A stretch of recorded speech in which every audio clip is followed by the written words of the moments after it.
Kalau kita mendengarkan di pengadilan agama, cerai itu ada yang dikabulkan dan ada yang tidak. Nah kita harus bisa mikir, loh, yang dikabulkan itu bagaimana dan yang tidak itu bagaimana. Ahmad ya Habibi, salam alaikum. Dan di sini saya ingin yaitu menyampaikan tentang hukum cerai. Yaitu pertama makruh. Hukum cerai bisa dinilai makruh yaitu jika suami menceraikan istrinya atau istri minta cerai pada suaminya tanpa ada sebab-sebab yang jelas. Tidak ada sebab yang jelas itu tidak boleh cerai. Itu makruh. Wanita mana saja yang meminta talak cerai tanpa ada alasan yang jelas, maka haram baginya mencium bau surga. Jadi kalau tidak ada alasan yang jelas itu tidak boleh. Tidak asal tidak cocok cerai, tidak cocok cerai. Kalau caranya demikian, syariat Islam akan rusak. Itu harus ada alasan-alasan yang jelas. Hal ini tentu menjadi sesuatu yang makruh untuk dilakukan karena bagaimanapun komitmen pernikahan haruslah dipertahankan dan jangan sampai terpecah hanya karena alasan yang tidak jelas. Bagaimanapun komitmen adalah seperti janji. Jadi pernikahan ini seperti janji. Jika tanpa sebab dan alasan yang jelas, khawatir malah merugikan salah satu pihak atau salah satu keluarga. Tentunya tidak ada pasangan yang bercerai tanpa ada alasan yang jelas. Jadi harus jelas sungguh ini. Seharusnya ada alasan, hanya saja bisa jadi alasan tersebut tidak disampaikan secara jelas dan secara mendetail. Di dalam hal ini harus diperdalam mengenai tujuan dan alasan bercerai. Jika bisa tidak bercerai, maka lebih baik Islam menyukai umat yang memelihara keluarga dan memelihara pernikahan. Jadi perceraian jangan sampai secara asal-asalan. Perceraian adalah suatu yang tidak disukai Allah dan justru disukai oleh iblis. Yang kedua yaitu wajib, ya ini tadi. Yang kedua wajib. Hukum perceraian bisa menjadi wajib jika istri atau suami melakukan sesuatu yang keji dan mungkar, tidak mau bertobat dan mengakui kesalahan, serta tidak bisa untuk berubah.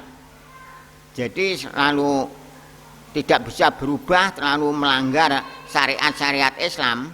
Hal ini tentu saja menjadi satu yang merugikan dan juga tidak baik untuk keharmonisan rumah tangga.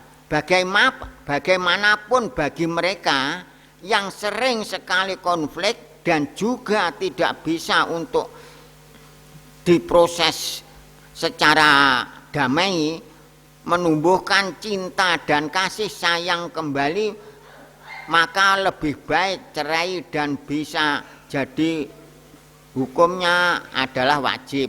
Karena yang bersangkutan betul-betul tidak mau kembali kepada syariat Islam.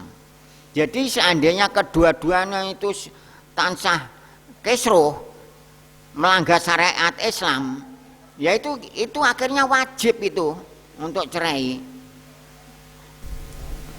Lalu yang ketiga yaitu haram.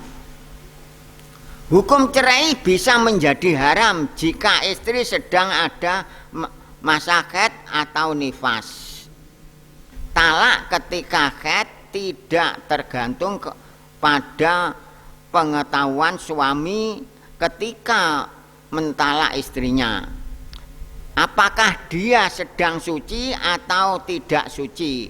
Namun jika suami mengetahui, maka dia berdosa dan cerainya pun juga tidak sah. Sementara jika dia tidak tahu, talaknya tidak sah dan suaminya tidak berdosa. Begitupun saat istri pada masa suci dan suami telah melakukan hubungan suami istri.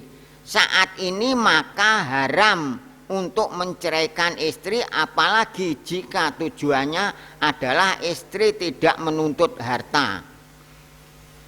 Dalam hadis Ibnu Majah diterangkan, wanita mana saja yang meminta cerai dari suaminya tanpa alasan yang jelas itu adalah diharamkan.